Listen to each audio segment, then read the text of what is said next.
His status for the playoffs TBD. Shams is back with us now. He broke the news off the top of the show. Shams, how's this going to affect the Lakers and Luka both moving forward? Kev, this is devastating for both the Lakers and Luka. He's out for the rest of the regular season, but I'm told he will be out indefinitely into the playoffs as well. This is a grade 2 left hamstring strain. And so for a player of Luka Doncic's caliber, the burst that he needs, how he moves, this is obviously not the best outcome here today for the Lakers. That statement came just days after Luka's injury on April 2nd, and it instantly made people stop and look at the situation differently. Because once you step back and look at the timing, the reaction, and everything that followed, it starts to feel like this injury was bigger than just a random moment in a game. Fans were not only shocked that Luka went down, they were shocked by how fast everything changed after that. 1 minute he was in the middle of one of the best seasons of his career, and the next, the entire conversation around him shifted. During that game against OKC, people reportedly noticed Luka was not moving right. By halftime, there was already concern because he was visibly limping while heading through the tunnel. That is where the questions really began. Because even if players try to push through discomfort all the time, when a superstar looks that off physically, people naturally start wondering what kind of conversations were happening behind the scenes. Then he came back out for the third quarter, and only a few minutes later, the hamstring gave out. That is the sequence everyone keeps going back to. Luka Dončić, the likelihood of him being sidelined to start the playoffs is devastating, crushing for him, but it also puts him in a position where he could be ineligible for postseason awards like MVP and All-NBA team due to the 65-game rule. And that is what made the whole thing feel so heavy. Luka was not just having a solid season.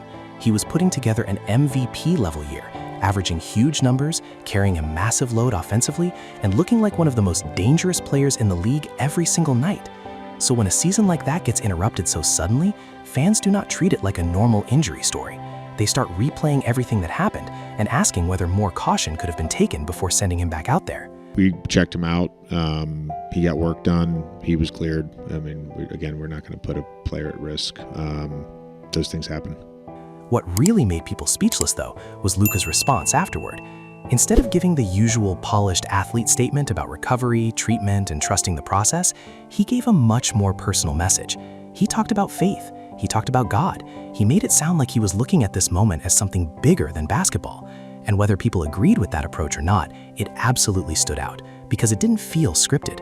It felt raw, direct, and personal. His agent, Bill Duffy of WME Basketball, told me today that Luka Dončić and Duffy will be applying for the Extraordinary Circumstances Challenge for the 2 games that he missed due to the birth of a child in Slovenia in December. So he's had arguably the best season of his career that is now cut short right before the start of the playoffs. He is out indefinitely. That's part of why the internet reacted so strongly. In today's NBA, fans are used to carefully managed messages, brand-safe quotes, and the same standard answers after every setback. Luka's words felt different. He was not trying to sound corporate. He was not trying to fit the usual formula. He sounded like someone who had just gone through a major setback and was trying to make sense of it in the most honest way he could. Then another layer got added to the story, and that was the timing around the 65-game rule. Before the injury, Luka was still right in the middle of major award conversations. He was in the MVP discussion, he was in All-NBA talks, and he was putting up numbers that made him impossible to ignore. But once the injury happened, the conversation immediately shifted to whether he would even qualify for some of those honors because of the games played threshold. And that is where a lot of fans got frustrated, because suddenly the focus moved away from what he had done on the court and toward what the rule book might take away. In a weird position, stretching for a basketball, loose ball, and just felt something like intercostal, somewhere in his back, in between the ribs. He was able to play through it and battle back, but we'll see how he feels tomorrow. That frustration only grew because to a lot of people, Luka's season did not feel like one that should be dismissed over technicalities. He was one of the biggest storylines in the league, one of the highest usage players in basketball, and one of the most productive offensive forces in the entire NBA. So when people saw his position in award races start slipping after the injury, it made the whole thing feel even harsher. It was no longer just about rehab. It became about legacy, recognition, and whether the system leaves enough room for real-life circumstances. Another part of the story that grabbed attention was Luka reportedly seeking treatment in Europe. That immediately changed the way people looked at everything, because when a star player goes overseas for treatment, it signals that this is being taken very seriously. It tells fans this is not some minor issue that will be brushed off in a few days. It also sends the message that the player is being proactive and wants to take full control of his recovery process. That decision alone made people realize how important the next few weeks could be for his season, and possibly for how this year is remembered. They told me my season might be over, but God told me this is just the beginning. I give him all the glory. And with hamstring injuries, that concern is real. Those injuries can be unpredictable, and they can get worse quickly if the return is rushed. That's why so many fans and analysts became focused on Luka's recovery timeline. It's not just about getting back on the floor. It's about making sure the injury is actually healed, because a setback at this stage could have much bigger consequences than simply missing another game or two. At the same time, the rest of the basketball world started reacting too. Former players, analysts, and fans all began debating the bigger picture. Some focused on the injury itself, some focused on the 65-game rule, some focused on how award races change when a superstar goes down late in the season. But all of it pointed back to the same thing. If guys now need to rush back to come back and play and put themselves at risk, that's not what this rule was made. So Great point. definitely need to revisit this thing. And yeah, first, I feel really bad for him. It's very like spooky in a way to like see it happen to him, and I'm the one guarding him.